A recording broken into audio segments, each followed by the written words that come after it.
Hi, today we have Chapter 3, The Innocent Perception, Section 7, Creating versus the Self-Image. Every system of thought must have a starting point. It begins with either a making or a creating, a difference we have already discussed.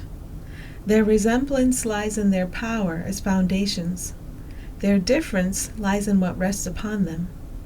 Both are cornerstones for systems of belief by which one lives.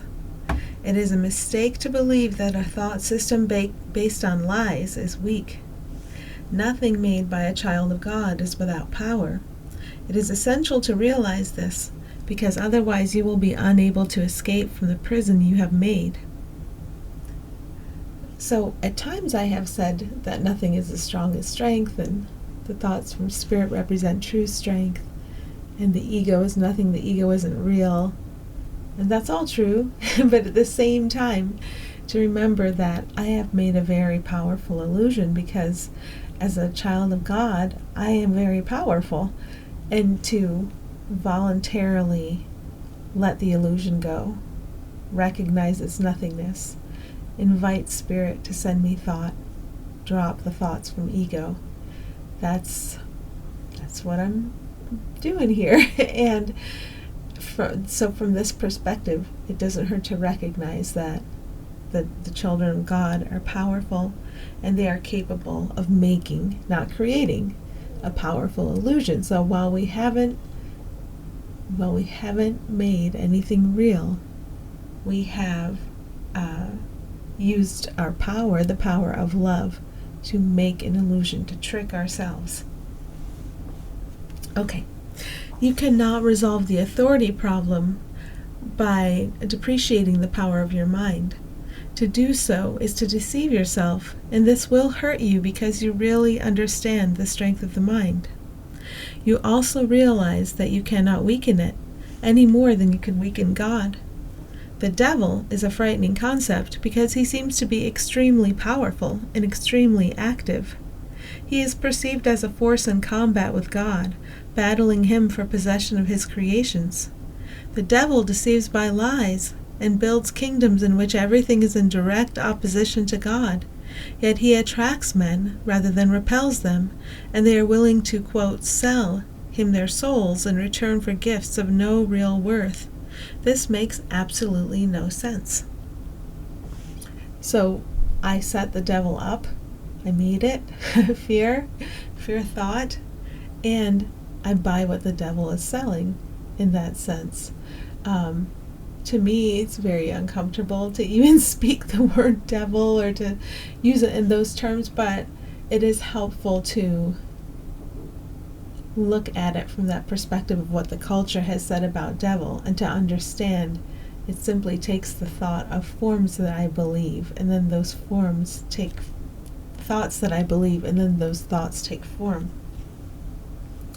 We have discussed the fall or separation before, but its meaning must be clearly understood. The separation is a system of thought real enough in time, though not in eternity. All beliefs are real to the believer.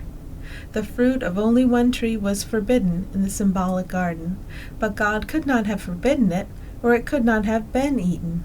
If God knows his children, and I assure you that he does, would he have put them in a position where their own destruction was possible? The forbidden tree was named the tree of knowledge, yet God created knowledge and gave it freely to his creations.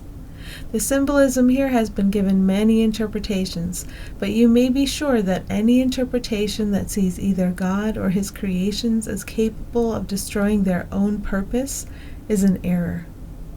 We can't destroy it. We can forget. But as we forget, we can also be reminded. Eating of the fruit of the tree of knowledge is a symbolic expression for usurping the ability for self-creating. This is the only sense in which God and his creations are not co-creators. The belief that they are is implicit in the self-concept, or the tendency of the self to make an image of itself. Images are perceived, not known. Knowledge cannot deceive, but perception can. You can perceive yourself as self-creating, but you cannot do more than believe it. You cannot make it true. And as I said before, when you finally perceive correctly, you can only be glad that you cannot. Until then, however, the belief that you can is the foundation stone in your thought system, and all your defenses are used to attack ideas that might bring it to light. You still believe you are an image of your own making, and there's where guilt comes in. Your mind is split with the Holy Spirit on this point, and there is no resolution while you believe the one thing that is literally inconceivable. That is why you cannot create and are filled with fear about what you make. The mind can make the belief in separation very real and very fearful, and this belief is the devil. It is powerful, active, destructive, and clearly in opposition to God, because it literally denies his fatherhood. Look at your life and see what the devil has made, but realize that this making will surely dissolve in the light of truth, because its foundation is a lie. Your creation by God is the only foundation that cannot be shaken, because the light is in it. Your starting point is truth, and you must return to your beginning. Much has been seen since then, but nothing has really happened. Your self is still in peace, even though your mind is in conflict. You have not yet gone back far enough, and that is why you become so fearful. As you approach the beginning, you feel the fear of the destruction of your thought system upon you, as if it were the fear of death. There is no death, but there is a belief in death. The branch that bears no fruit will be cut off and will wither away. Be glad. The light will shine from the true foundation of life, and your own thought system will stand corrected. It cannot stand otherwise. You who fear salvation are choosing death. Life and death, light and darkness, knowledge and perception are irreconcilable. To believe that they can be reconciled is to believe that God and his Son cannot. Only the oneness of knowledge is free of conflict. Your kingdom is not of this world, because it was given you from beyond this world. Only in this world is the idea of an authority problem meaningful. The world is not left by death, but by truth, and truth can be known by all those for whom the kingdom was created, and for whom it waits.